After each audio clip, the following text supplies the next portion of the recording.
signing up for dog training for busy people. Your first assignment that you need to do before you come to your first class is very simple. You need to get your clicker out if you have a clicker. If you don't have a clicker, choose a word such as good or yes to be a praise word. And what we're going to do first is just get the dog used to click means treat. And the way you do that is you get a handful of treats and you just click and treat.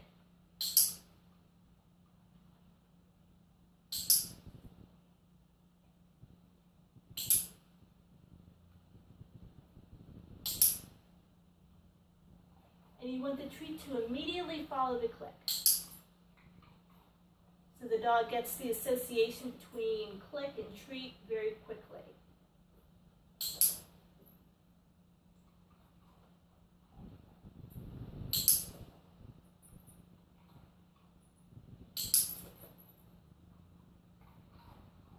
Now if you're using a praise word, you would do the same thing, except you would say your praise word and then give the treat. So for example, say my praise word is yes. I would go, yes, yes, yes, yes, yes. And repeat that about 20 times in a row, a couple times a day for a good 3 or 4 days. At that point, the dog should have a good, strong association between either your praise word or your clicker and food. And that is the first step of clicker training, or training with a marker signal. The clicker is considered a marker signal, and you can also use a word as a marker signal.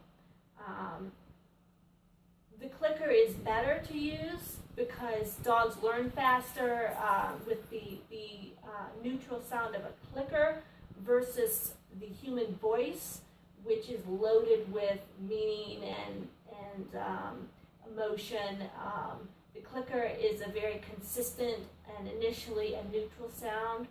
A study recently was done that showed that dogs learn 30% faster with a clicker as a marker signal versus a verbal marker signal.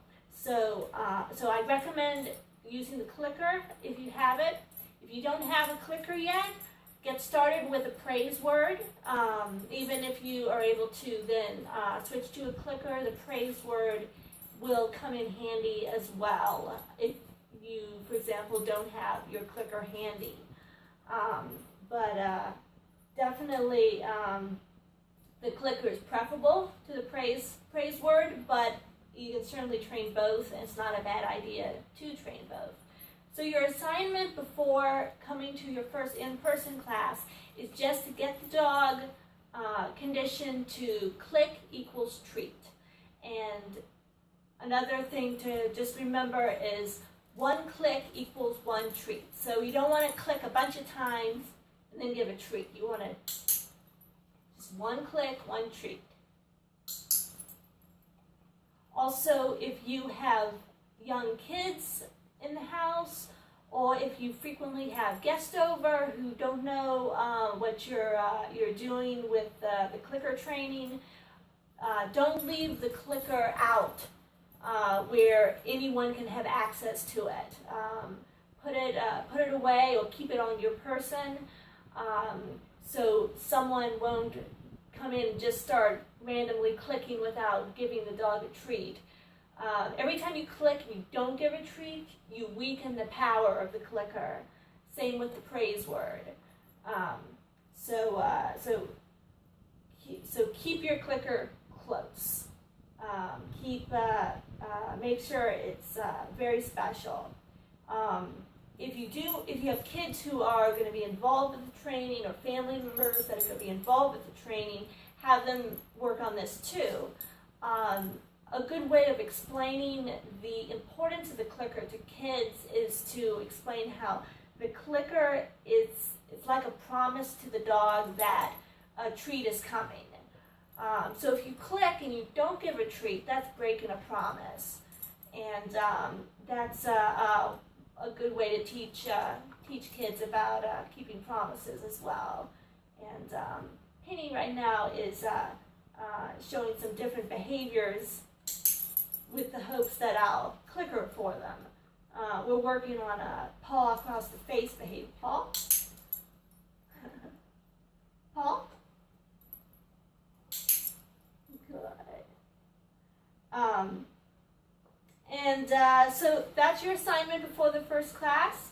I'll probably do some other videos about exactly what clicker training is, but this I just really wanted to focus on what the assignment is, and that is conditioning the dog to the sound of the clicker or the praise word, meaning treat is coming. And the best time to do this is before mealtime when the dog is hungry. And you can, if a dog is motivated by its food, you can even use its food, its kibble, or spoonfuls of wet food as the treat when conditioning the clicker and when training in general. When you come to class, though, when you come to class, it'll be important to bring treats that are much more interesting than your dog's kibble, though. Good ideas for treats to bring to class include hot dogs. A lot of dogs like hot dogs. Also, cheese sticks, cheese or cheese sticks. Another popular dog treat is liver, especially if you can make your own home-baked liver. Good girl. And with all these treats, you want to cut them up into very small pieces. The smallest you can get away with, the better. So then we can give the dogs more treats, have more repetitions of the exercise before them getting full or before getting them fat or sick. So those are some other things to keep in mind. Thanks for watching. I look forward to meeting you at our first class. Take care.